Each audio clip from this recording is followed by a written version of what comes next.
আমার যে অর্পিত দায়িত্ব আমার উপর, সেই দায়িত্ব যথাযথভাবে পালনের আমি চেষ্টা করেছি। রাজনীতিবিদরা তো সবার সামনেই এক ধরনের লক্ষ্য থাকে যে নির্বাচন করবেন।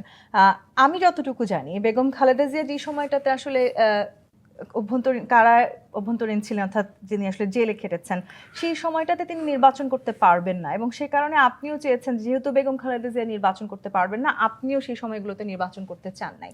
না, আমি যদি বলি ৯১ সালে আমি তখনও ছাত্রনেতা, তখন আমি চাইনি। আমি ৯২ সালে আমি প্রেসিডেন্ট হলাম। এরপরে ৯৬ নির্বাচন হয়েছে, ২০০১-এ নির্বাচন হয়েছে, ২০০৮-এ নির্বাচন হয়েছে। আমি প্রত্যেকবার নমিনেশন ফর্ম কিনেছি। দলের যে মনোনয়ন ফর্ম যেটা বিক্রি হয় ওটা আমি কিনেছি, ওটা পূরণ করে জমা দিয়েছি। আমি চেয়েছি, আমি সেই সময় ওইটা এগুলো চেয়েছি যে আমি ইয়ের জন্য। কিন্তু এটার জন্য যে আমাকে পেতেই হবে এবং দাঁড়ে দাঁড়িয়ে ঘুরতে হবে বড় বড় নেতাদের, সেটা আমি কখনোই করিনি। এক,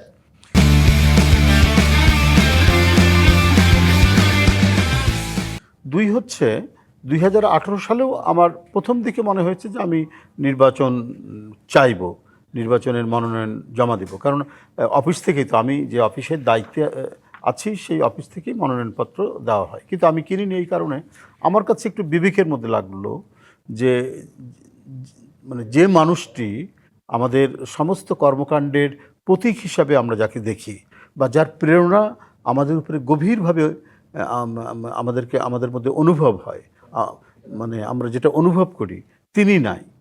মানে একটা নির্বাচনের মতো এত বড় একটা প্রক্রিয়া, মানে সেই প্রক্রিয়ার যিনি প্রধান ব্যক্তি, যার প্রেরণায় সমস্ত দল মুভ করে সারা দেশে, তিনি নাই। তো কার সাথে ইয়ে করব? এবং তারপরে যিনি সিনিয়র ভাইস চেয়ারম্যান, তখন ভারপ্রাপ্ত চেয়ারম্যান ২০১৮ সালে হয়েছেন জনাব তারেক রহমান, আজকের মাননীয় প্রধানমন্ত্রী, তিনিও নাই। তিনি তখন লন্ডনে, এবং সঙ্গত কারণেই তিনি আসতে পারছেন না। নেতৃত্ব দিচ্ছেন সেখান থেকে, কিন্তু শারীরিকভাবে উপস্থিত থাকলে যে প্রভাবটা তৈরি করে, তো আমরা তো সেইভাবে সেই প্রভাবটা তো হবে না। মানে উনি ব্যতিরেকে, মানে ম্যাডাম এবং ভারপ্রাপ্ত চেয়ারম্যান ব্যতিরেকে তো সেই প্রভাবটা হবে না।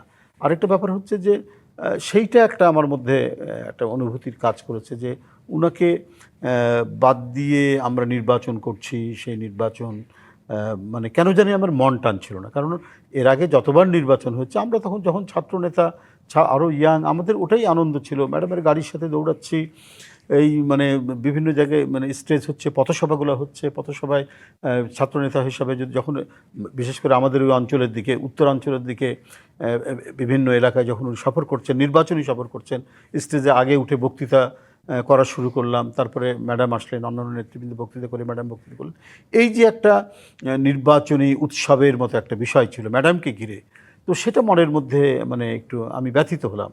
মানে মনের মধ্যে একটা খুব দুঃখবোধ কাজ করছিল আর কি সেই সময়, যে ওনাকে বাদ দিয়ে আমরা সব নির্বাচনে যাচ্ছি। আমার মন টানছিল না, কিন্তু যেহেতু দল নির্বাচন করছে সেই জন্য আমার যে অর্পিত দায়িত্ব আমার উপর, সেই দায়িত্ব যথাযথভাবে পালনের আমি চেষ্টা করেছি।